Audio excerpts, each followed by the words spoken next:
So success is really, for me now, is just really, in my goals education-wise, I've pretty much done everything I want to do education. Now it's just trying to bring up the next generation and make sure that they're able to take care of those that took care of, like we're trying to take care of them. So to me, that's what success is.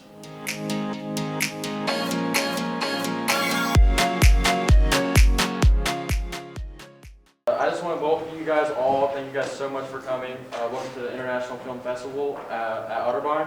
Brought to you by the Sport Management Event Planning class. We will be your MCs for tonight. We as a class have been working really hard to create a fun and educational event for Otterbein students and Westerville community, and we are incredibly excited to get started. So now, for the main event, we are very excited to share with you, put a lot of time and effort into organizing this. So, the Bird's Eye View podcast is the first of its kind Otterbein Athletics podcast that dives deep into varied topics in athletics. As a class, we thought we could put together a great event in collaboration with Bird's Eye View and have a recording of this podcast live for a kickoff of our week of events. With that being said, I'd like to welcome the two hosts of the Bird's Eye View podcast, Kayla and Juju.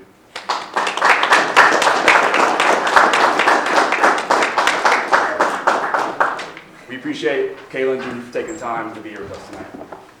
And then joining the discussion with Kayla and Juju are two very special guests. First, we have Otterbein football alumni, ranked 17th all-time in tackles, 9th all-time in tackles for a loss in a season, principal of Rothenburg Preparatory Academy. Welcome back to Westerville, Gary Tate Jr.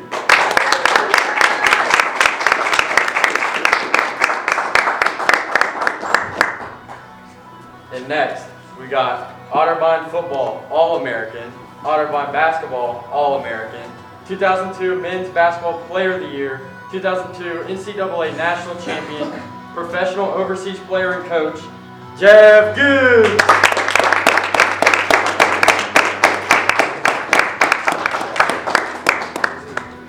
Take it away. Awesome. Well, thank you guys all for coming. Me and Kayla are super excited to even be asked to do this. And obviously super excited to be with these two incredible players who've been at Otterbein. So we'll get started. Yeah, I'm good. Okay, our first question. I know they kind of gave a little bit of a rundown, but would you guys introduce yourselves and give us a little bit of background on how sports became a part of your guys' lives when you were little? Take it away, you're older. Okay. Well, let me see. Started playing Little League football first for the Westside Boys Club Dolphins. That's when we first hooked up against each other at, and he's still making comments about it still today. The rivalry go that deep on the West Side. And then continued to play for the Dolphins, then went on to Columbus West to play football there, and then ended my football career here at Otterbein, where I majored in elementary education. Yeah, started my football career, West Side. Like you said, I was Ben's Bengals. I think we beat them more than they beat us. Had to throw that in there. I got him back in high school. Okay. Then I went to Columbus East, where I graduated in '98. Then ended my football career here as well, 2002, where I played football and basketball. Awesome. Yeah. Well, like you guys said, y'all go way back. The rivalry, I'm sensing a little bit of tension still to this day. So can you talk about like what it was like growing up with each other and competing alongside each other, and how did that kind of shape the friendship and bond that you guys have right now? Well, we've been good friends. My cousin, he went to school with majority of my cousins at West High School. So that's how I know Gary.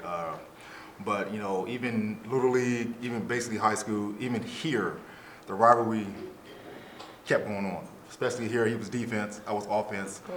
For football, obviously the football and defense guy, offensive defense guys really didn't like each other, especially when first team played against each other during practice. We all had to show who was better, so the rivalry there went, you know, a little bit deep. Football. I go ahead in there. You go ahead. Okay. I'm sorry. So he's right. I'm gonna keep it real. In Little League, they won majority games, but back in high school, I never lost East High School in football. So we beat them every year in football. Then to get here with him, because he was all world coming out of high school, so to find out that we was getting him at Otterbein, we was like super excited. Like his cousin had told me, this before cell phones or anything, like, man, JD might be coming up here. And I said, for real? And so, you know, when he came here, it was great. But just like he said, In college football, I mean, we come from the city, so it's like really one football team. We all play both ways. But in college, it's two teams. We got different colored jerseys. We practice in different, we practice different, same time, but different locations. Our meetings are different. So it was like we were two teams. And like he said, we had our scout team a lot of time. But whenever it was one-on-one versus one-on-ones, it was a wrap. So I got in trouble one day with Coach Hood because he catches a touchdown pass in the back of the end zone and run one of the defensive backs over. And so we weren't supposed to really be going for a goal at the time. So I'm like, man, that ain't cool. Right. So next play, he catches a flat route. And he hits Brent McCoy, he almost runs him over, and Brent is like, hold on his leg, real tough to stop him from scoring. So I run over there and I hit him and knock him down. Coach Hill cussed me out. I had to go run. And I'm like, well, you didn't say nothing to him when he just did it and ran Mike over in the back of the end zone. So it was fun, but I mean, he's one of the greatest athletes I've ever been around before, and it was a pleasure to even be on a team with him and to play with him. Yeah. Awesome. I know I'm not assuming, but, coming from Columbus and, coming to Otterbein, the theme for this event is stronger than the system, and the class that is putting on this event kind of define that as celebrating resilience, mental toughness, and the drive to outperform challenges, along with overcoming structures, norms, and rules that are there to limit you. Can you guys kind of talk through what it was like coming from a Columbus school and maybe just some things that you felt were challenging, either high school, college, that were systems that you had to work to overcome? I know we talked about this, right where we both went to school at, they didn't prepare us for college, in my opinion. I obviously went to inner city school.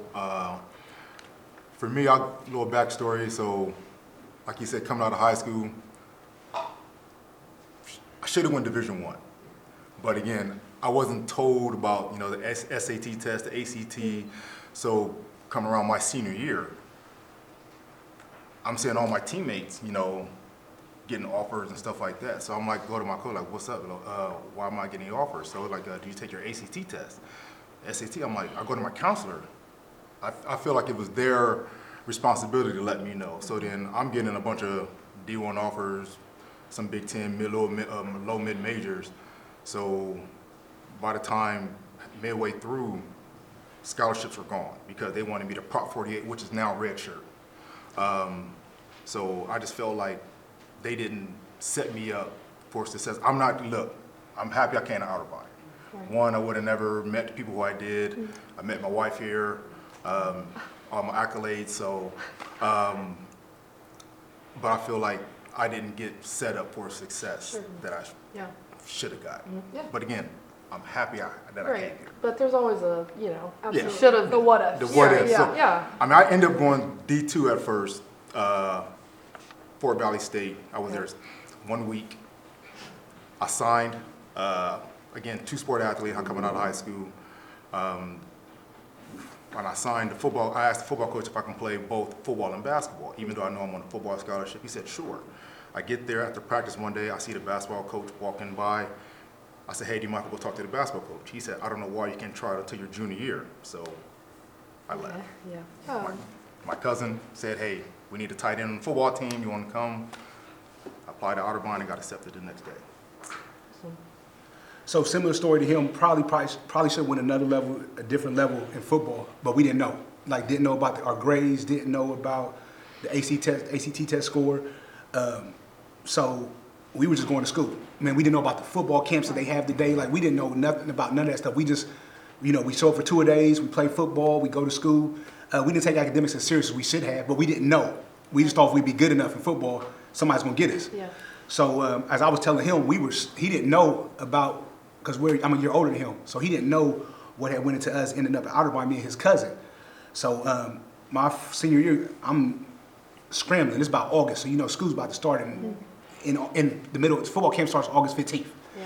And so we're talking about them systems. Like, they didn't love my teachers at West High School, but just didn't get us ready for college, or they didn't even see us really going to college. Yeah. They think they had me in a program where I was going to work. I think I took it was a restaurant class we were taking. So that's where they seen us to go, seen kids from my neighborhood. That's what we were supposed to do. Mm-hmm. And but shoot, my social studies teacher, and that's a story. He said I should have been a teacher, And I told him, like, man, I'm about to play football, so I don't know about you talking about some teacher stuff, man. I ain't mess with that. But to go back ahead, so football camp is about to start. I'm not knowing it. So my uncle, he calls me and says, what are you going to do about school? And I said, Coffeyville Junior College in Kansas, they just gave all their scholarships, so I can't go there. He says, what you going to do? I said, I don't know. He's like, well, you're not staying at home. And so he's like, what coaches like you? I said Capital, because Coach Collins was real young at the time. I think he was like 32 years old, but he was young, cool. I know, it's a rival. We was coming out of school. I know. So, but then she called Coach, and Coach had said I had to go to Columbus State first. But I was like, I cannot play football. Yeah. Like, I've been playing football since I was a little boy. I don't know what it's like not to play football. I got to play football. So he called Coach Hood. Man, he worked his magic. He talked to Mr. Stein and them over the admissions office, and he had me in. We went to my school, got my transcripts. I paged his cousin, because we had beepers. So I paged him, and I said, yeah, call me back. Yeah, it was like that. So I said, call me back. He called me. I was like, hey, Coach Hood said he wants you to come to school here. And so he makes the calls, his mom, they get everything taken care of. But I was telling him, we were so unprepared still. We came up to football camp. We were supposed to be here for 2 weeks. We didn't bring nothing. So I think the first night we had like the greatest conversation in the world, because all we did was talk, and we talked each other to sleep. And so then we called our moms and was like, hey, y'all need to bring some stuff up here, because we about to be up here for a while, so we need things. So when he got here, our sophomore year, he was cool. We had the refrigerator, we had the Sega Genesis, we had the TV, we had everything ready to go for him when they got here. But that was some of those systems that we had to go through just to even make it on Otterbein's campus. Right. Yeah. So going off of that, I know you guys talked about just not feeling prepared, not really having that like go ahead when it was time to go into university. So talking about those systems, did you ever feel like giving in or giving up? And if so, how did you combat those feelings? Go ahead. I'll start with first. You want me to go ahead and go now? Yeah, go ahead. I got you. Okay. Go ahead. So, give up, no, but almost kicked out of school after my first quarter, yes. Okay. So, I had too much freedom in that first quarter. It hits you. Yeah. My mom, she out there in the audience right now. She's kind of strict. I didn't get too much free, So I didn't know what to do. Nobody told me to get up. Nobody told me to do anything. So I ended up flunking out my first quarter. Coach Hood, I love him to life. He calls my house, because it's still only a house phone, no cell phones. Calls my house phone, call my mom's phone. Pagers. And pagers. Right. And so What about those? my mom answers the phone. She says, Coach Hood, and he's old school as it gets. He was like, answers the phone. Gary, are you done being stupid? I said, yes, sir. He said, well, I'm about to work something out to get you back in here. He says, you got to type a paper up. He said, but you don't type it up, because obviously you don't know what you're doing, because you got kicked out of school. So I said, yes, sir. And so, because I had just me and Mom, I was just crying on my mom's shoulder thinking, I'm about to have to go work somewhere, and I'm not going to get to go back to school, and I'm devastated. And so he called me to do that. So I did have somebody else write my letter. I think she typed it on a typewriter. And we brought it into the school. The next quarter, I got a 3.2. And so I was good ever since then after that. Yeah, That's awesome. Yeah. That's hard to come back from. Resilience. Yeah. Like, And I mean, main like, thing. exactly. I mean, I don't know how you felt freshman year and, right, like, felt semi-prepared, but you walk into college and it's a completely different world. And like you said, so much freedoms, and my parents were kind of on the stricter side, but like, so you walk in, they're not there to hold your hand anymore. So that's tough, and to be able to come back from that is really Inspiring, cool. yeah. And we had great teammates too that took care of it. They looked out for us. The ones, because like I said, their schools prepared them for college prep and had them ready. My guy Kent Witt from Sydney, I'll never forget him. He would actually, he taught me how to write a paper, like a proper paper, before any teacher ever did. Yeah. And so Kent would actually, like, I would go to his room. He had a computer. He would have me write my paper out. He would proofread it, and he would go to sleep and wake up in the middle of the night to proofread my paper to make sure it was good. And once it was good, he'd tell me I was good and go about my business. And I think eventually, probably about the end of my freshman quarter, I was doing it. He was like, "You don't need me no more. You know how to write a paper now." So we had really great teammates and great coaches when we was up here. Yeah. So me, I didn't have it that bad as my freshman year, but for some reason, my junior year, I almost got kicked out of school as well. Just personal life, had things going on at home, and just, I didn't really care about school too much. Basically, I flunked out. Not too many people know I kind of flunked out, but Coach Reynolds talked to me. He's been a major influence in my life, Coach Reynolds. So one of my math class, I can't remember, it was the one class that I needed. I got put on academic probation. He talked to the professor to get me put on academic probation. I had to write some paper first, so instead of giving me an F, he gave me a incomplete, so I had to finish that. But it was one of the games which it was a wake-up call for me to where we're playing. I forgot the team we were playing. The other team guys already know, oh, he must got the grades to play. So then that was a wake-up call for me. Like, I couldn't do that. My mom, she was, again, inner city. You know, she basically worked a lot just for me to go to school here. And so I didn't want to let her down. But I didn't let her know about my stuff I had going on in my life, which I should have told her. But that was a big wake-up call for me. Spring quarter, because we was on quarters. Yep. Yeah. That's Yep. a while ago. Yep. But spring quarter, I mean, obviously I picked it up. You know, still to this day, I thank Coach Reynolds every day just for caring about me. He cared for all of us players. Yeah. He's the basketball coach, and just, you know, got me through my junior year and my senior year. So just that was basically I wasn't a bad student. Put it like this: high school, graduated with 3.7 GPA. I got here first 2 years, I think maybe 2.9, 3 point, something like that, and it just that 2 bad quarters just. It was bad for me, and then I just lucked fast for it can. Yeah. It goes. It does, yeah. And then I'm just happy that, I mean, he stuck with me. I had other people in my life also, obviously, family. You know. Having a support system is really important. Yes. And I mean, obviously I couldn't let them down because I wanted to be something special. Yeah. So. I love that. And like you said, support systems are super important. I know both of you touched on teammates, parents, coaches. Can you kind of talk a little bit more about how kind of the people who surrounded you really pushed you to be stronger than the system? And, you know, if you felt like that, if you didn't feel like that, but how did the support systems really lift you up and get you to the goals that you guys succeeded at? I come from a big family, so I was at the time, throughout the whole year when I was here, I think I had maybe 5 cousins to go here. Candace came. Yep. So I had 5 cousins. They're all siblings. They was here throughout my 4 years here. Obviously, we leaned on each other. Obviously, with Gary and some other guys that I've known from the inner city that was here. Obviously, with us, the black community that we had here. Obviously, Otterbein at the time when we were there, I was predominantly white college, students, stuff like that. So us, we stuck together. We just made our own little family community, and we all stuck together, and we just, helped each other out. So I would just say, not all them cousins, but his cousins, they my family too, pretty much, just not by blood. I would say, we just had so much support. Support was there, and so the people I work with in the missions office, they took care of me and watched out for me. The ladies that worked in the basement, they had. If I was doing wrong, they said something.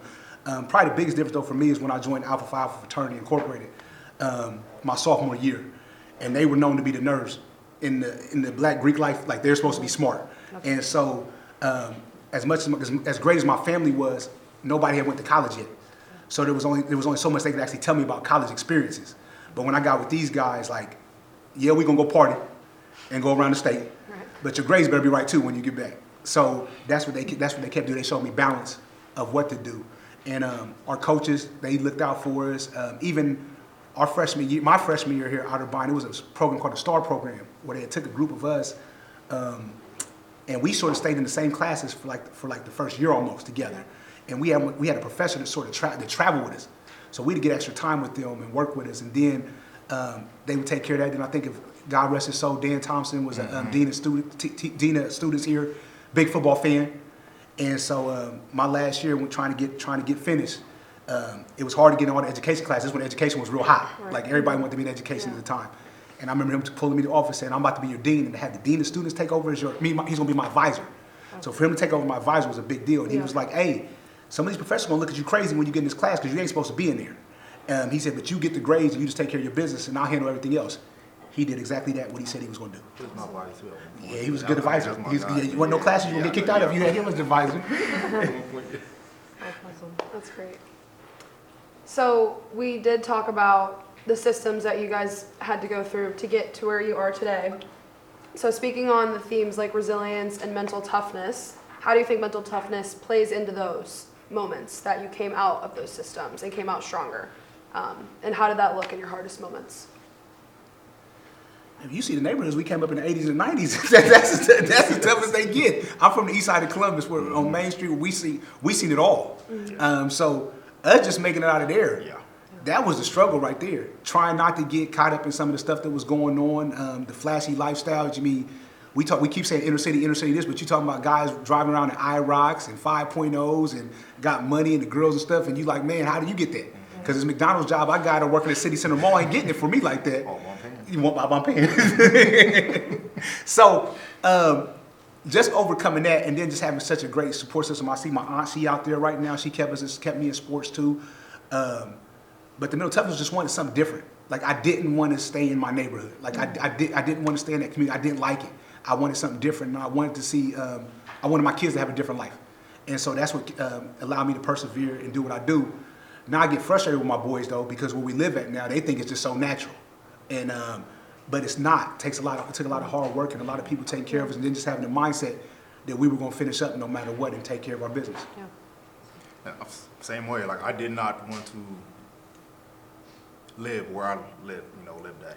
Once again, same neighborhood. I saw right across the street from my house, drug raid, cops flashing everywhere. I'm like, I'm scared for my life. Again, I'm a little middle school at the time. I'm like, oh, I can't. I'm gonna ask my mom, can we move? I said, no, like it's okay. It's not that bad. I said, look what just happened across the street. Of course it is bad. So I told my kids, like, look, I showed them where I grew up at. I took them to 2 different neighborhoods I grew up, and they were like, Dad, you used to live here? I'm like, it wasn't that bad as what you see. It was still community though. Exactly. It was still community. Yeah. And so I'm just happy, that I just made it, out to where I came from. Don't get me, I still go back. I'll just drive around just to never forget where I came from. Sure. But I'm just happy that I'm not part of that system. Yeah. I gotta say this too. Another thing is, so we didn't grow up with social media, so none of our stuff got aired. Yeah. And another thing I'm always credit, even the guys that people may thought was doing bad stuff, if they seen something special in you that you was different, they wouldn't allow you to do the bad stuff. So even the guys we're talking about and stuff like that, they still took care of us. And they would let you know, like, man, nah, you ain't doing this. Nah, going home. We'll come back and shoot basketball with you later. Or we'll come and play football with you later on, but we're not gonna let you do this. And you'd be upset too, like, man, they been having some fun, and they got these good stories to tell when they get back, because there wasn't no camera, so it was all storytelling. But I'm thankful for those guys too that people do look down on. Thank them too for not dragging us into stuff that they were doing. Yeah. That's awesome. Was there anything specific that you would tell yourself, even on a game day or in college when you're trying to write a paper, and something that you would tell yourself on a bad day or to get you through? We've had our share of injuries, things like that, and like everybody has a few phrases like they go back to. Do you guys have any kind of like that kind of kept you going in the rough times? Like anything you lean on too, stuff like that. In college, honestly, no. Okay. You were like getting awards and stuff, I'm trying to think. You're like an All-American. Was that it? Just like all American? Just wake up, say that. Manifest it. No, I didn't. I'm sorry, I didn't. That's okay. I'm trying. I told you I was going to stump you with one question. So This is the question. Yeah. Let me go. Go ahead. Quote, I'm trying to think. no. Yeah. No motivational speech to myself. No, Okay. we weren't allowed talking to ourselves back in the early 2000s, like 90s. But no, I would say it was a song that I would listen to before every football game. It was a gospel song called Mom, Trinity 357. Yep, I would listen to that before every game. I would listen to that, and then usually we'd get together and watch the program. Gotcha. Friday night, we'd watch the program on VHS. We'd watch the program together. But that song would usually get me ready for the game. Awesome.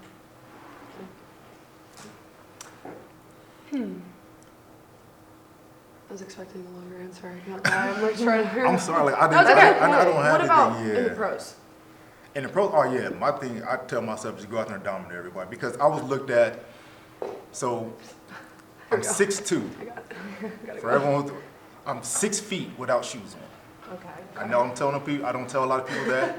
I didn't know she was at Honestly, 2 inches. honestly, it's important here. It does no. So Hold on, because guess what? We found out he was 6 foot because when the Bears came to do a workout for him, they said they measured him as 6 foot, and we was like, no, you're not. You're 6'2". You've been 6'2" since high school. You're not 6. You're not 6 foot. But the Bears measured him at 6 foot. yeah, so I went to the ahead. that crushed my soul right there. Right.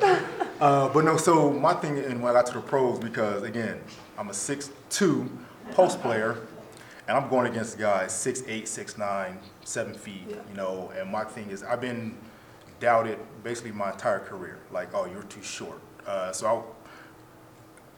Coming out of college, you know, I tried the CBA, which is now the G League team in Sioux Falls, Skyforce. I had a trial for them. Stacey King, I don't know if you guys remember him. He played with Michael Jordan. He did for the Bulls a long time ago. And Dennis Hobson was the assistant coach. So I'm in Sioux Falls for training camp, going through layup line. I dunked the ball one time. My buddy who actually went to school here, Kelly McClure, he was like, hey, Gibbs, don't dunk them or you're going to break the backboard. So literally the next time, I went down there, dunked, shattered the backboard, came down, rim in hand. Brought the whole big news crew. So then they tried to make me as the next big thing of the CBA for that team. So we go to an inter-squad scrimmage. I played 20 minutes. So again, he had 5 other post players there, 6'8", 6'9". I had 16 and 10. I remember those numbers, 16 points, 10 rebounds. I get a call the next day to the office. To the hotel where we're staying at. It's just like, sorry, Gibbs, you got to be a guard. Like, I don't see you dominating this league, you know, post player. I said, yeah, sorry, I got to cut you. So I'm going back to my room telling the guys, hey, I got cut. They was lying. They thought I was lying. So just from that day, that motivated me to dominate every single big man that I come across. And so I seen Dennis Hobson one time in Kroger's one time here in Columbus. She's like, hey, yeah, I didn't want to cut you. It was Stacy's, you know, his decision. I liked you, but he was the head coach. And so from that day on, I tell myself before every game, dominate everybody that you go against, just because I've been doubted my entire career for being too short. And I mean, you did that, so like that's pretty cool, right? Yeah. And that's like super successful. Can you guys kind of talk about how you would maybe like define success at this point in your life, whether that's family, through athletics, kind of how you see that, and maybe kind of how that might have been different when you were in college or high school, and different from now. Ask that question again. How would you define success, and do you think that's changed since you were in high school or college? And what do you think is your most successful moment, or? Doesn't even have to be athletics. Yeah. Go ahead. Kind of a loaded question. For sure. I mean, 3 questions in one, Yeah. so sorry. it was about money and girls in college being successful, so it definitely Right. changed now as being an adult now. So, I would say, for me, I've been in education for 24 years, so I've probably been at an impact over 10,000 kids in 2 different cities, and to have 32-year-olds still call you Mr. Tate, and the excitement they get when they see you, it means everything. And even now, I'm starting to get my kids now at school, which is a wonderful thing. And then be able to take care of our family. The one thing I'm really proud about both of us, we're both married and we're both family guys. Like we love our family. Like the highlight for me is to get home. Like this was tough right here, coming up here. And even though I don't come to Columbus too often, they're like, okay, you gonna stay tonight? No, I'm not gonna stay tonight. I'm going back to Cincinnati so I can get home and be with my family. So being able to uplift the next generation that comes after us, because I get to work with kids all the time. So I don't think you guys are, I don't look at you guys like a lot of other people my age do. I just think you guys have more than we ever did. And probably if we had some of the stuff that you guys had, we'd be jacking up way worse than y'all did. But with the stuff we be talking about y'all, it would be so bad. So success is really, for me now, is just really in my goals education-wise, I've pretty much done everything I want to do education. Now it's just trying to bring up the next generation and make sure that they're able to take care of those that took care of, like we're trying to take care of them. So to me, that's what success is. Yeah. Obviously, him, he was the education, me for sports. So, well, obviously, my success, obviously, I've been married 22 years. It'll be 23 years in June. 4 kids, just me coming back from overseas, just seeing their face when they come over there, because obviously my wife and kids, my kids are older, they're in school sports, so we made a decision, I want to say, it's 22. When my son started middle school sports, we made a decision to split time, which was the hardest decision that we made as a couple. They would stay home, sports, and then come back over, and I would come back and forth. But for me, just coming home from overseas, just seeing their faces, having them when they were younger greet me at the airport, running to me, daddy's home, daddy's home. But for sport-wise, it's just now just still being able to play. I'm 45 years old. I retired last year. I could have played again this year. Well, technically I did. I retired last year because I have 2 daughters who's at Westerville North High School. They play sports. I have a senior and a sophomore. Just to watch them play varsity together, that made me, happy. Obviously, my son, he played, he graduated, but he was just on the team. I told him, hey, if you on varsity, play varsity, I'll retire. He was just on the team, so obviously I kept playing because I didn't want to be that. I don't want to retire, have any, doubts, and hey, like I'm at home watching you play, just sit the bench, Right. But on the basketball court, like me having such a long career, just having the guys who are my teammates, like I used to watch you when I was in elementary. Like one that made me feel real old when they said that, and he was my teammate. And just even the referees there say, hey, I admire you as a player, your longevity, just, great player. I watched you when I was in middle school. But just the success of me having a long career, just, inspiring all the other guys, the younger kids of my generation, the undersized big men, just say, hey, I want to play just like you. Just, you defied all the odds and just going against bigger guys, just me training and giving back to those kids, that for me is very successful just because they want to be like me. So. And I think another thing was defines success now definitely is that we were able to give our children a life that we dreamed about. Mm-hmm. Dreamed about the neighborhood we live. I live in, or he lives in. Like, we rarely ever rode out to a neighborhood like that, and to have our kids just live there and they just live there so freely, like it's nothing. Like this is just how it's supposed to be. It's amazing, and I'm so proud of him. Ohio State put him on the basketball team, their team for the basketball tournament, and they had never won until he got on the team. And for him to be my friend, and I was so excited about it, like I'm just cheering, going off. Like I'm telling my wife, that's my guy right there, that's my guy right there, when it was on TV. So definitely proud of him and his long career that he's had. That's awesome. Well, you guys led us in perfectly to one of our last questions. So, like you said, the young guys, the undersized guys, obviously both of your children, but have you ever been able to impact those who may face some of the same battles like you had? So like the struggles that you guys faced, the systems that you came through, have any specific stories that you can tell us about how you were like, I made a change, anything like that? You probably have, just because you're an educator, All the time. I work in inner city Cincinnati, so if anybody knows about the Otterbein community in Cincinnati, it's pretty rough. It's starting to become gentrified a little bit now, but it's still tough. So each and every day I'm down there. But probably one of my favorite stories, one of my girls, I remember having her in 6th grade, and she was a mess. Just stayed in some stuff. Then she goes, work with her, get her right. She gets to high school. So then I have her senior year, I have her, I get into the high school her senior year as an assistant principal and able to work with her. And sometimes it's even better when people can do stuff on their own, but you still lead them and help them. I thought she should have went to UC because they had full ride scholarship for kids in Cincinnati to UC, but she chose to get to Tennessee State.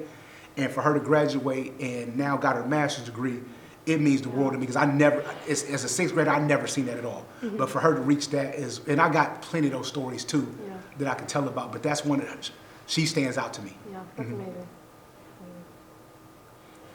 See, my situation is different because I'm not an educator. I don't impact the kids the way like he does. Obviously, Gary, great guy, but you know, I'm trying to think.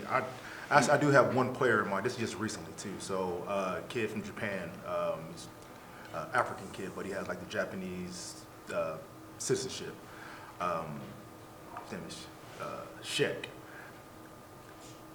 Again, so this past season I was a coach, and so, you know, he said, hey, you know, I used to watch you when I was little, you know, and it says it's an honor now that you're my coach, so I want to play like you. Hey, can you teach me some stuff? I just texted him just the other day, just because he got called up to a top tier team. He said, hey, what can I do, Mr. Gibbs? You know, I admire you so much. Just tell me what I can do. So I gave him some pointers and stuff like that. I worked with him when I was there. But, you know, he's played 2 games. The first game he had, I think, maybe 12 points, 6 rebounds. So I like to think that just my little time there when I was in Japan, this is back in November, I spent 2 weeks with him trying to polish his game a little bit. He was a real raw athlete. Just to see that he's gone from where at the beginning of November to now, getting called up, I'm happy about that. Just trying to help him out, get something bigger. He's a young kid, I think 23, I think, yeah. But I'm happy that he's just improving and stuff like that. Again, our story's a little bit different because educator, sports, so. Right. Still Yeah. important. Yeah. I mean, and I think even as college athletes and kind of us ending our like careers and so forth, like having people on the academic side and people on the sports side is super important because you can't have, I mean, you're a student athlete for a reason, so you can't have one without the other. And so having people like you being, I'm sure, phenomenal administrator, teacher, and like being able to talk to athletes like about their play, like that's really what matters. And I mean, I'm sure everyone who's come through to talk to either of you have felt the Left a greatest better person. Yep. impact. So, I mean, I know we probably only met, like an hour ago, but I mean, even just listening to you guys talk is super, like, enlightening, like, going forward. So, okay, our last question of the evening is, if you could give any advice to young athletes today trying to break through the systems of the world, what would it be? Hard to say, just don't let anything hold you back. Obviously, they have more resources now than what we had growing up, but take advantage of anything you can. Don't be scared to ask questions. That's all I have. Yeah. I would say for young athletes, be well educated in what you're doing. I know we're trying to throw our first ever Cincinnati CMAC football conference. So that's all the city league teams in Cincinnati. We're trying to do a football conference for them. And I was actually thinking about you when you were talking about psychology and the mind of the athlete, because one of the breakout sessions is going to be called Mind of the Athlete. And so, you know, probably this would be more for pro athletes when I look at them. Be humble when you're doing what you're doing. Because I've watched a lot of great players miss out on years that they could continue to make money in sports because how they were when they were on top. Absolutely. Like I'm watching A.J. Brown for the Eagles right now because we actually played against Sirianni in college. He played for Mount Union when we was back in school. But I'm watching him now and seeing what he's doing now, and what's going to happen is he's going to cost himself maybe 5 or 6 years that he could get on the back end because of the way he's acting right now. And I think about Larry Fitzgerald. The reason Larry Fitzgerald was able to play for so long because he was such a good guy. And so it's just like I said, just one thing is it's great to be a great athlete, but you just need to be a great person too, because especially with me, even now, like getting you through, we had guys on our team that they were good too, but the coaches didn't go out their way to do nothing for them because they really didn't give nothing back besides something on the athletic field. Yeah.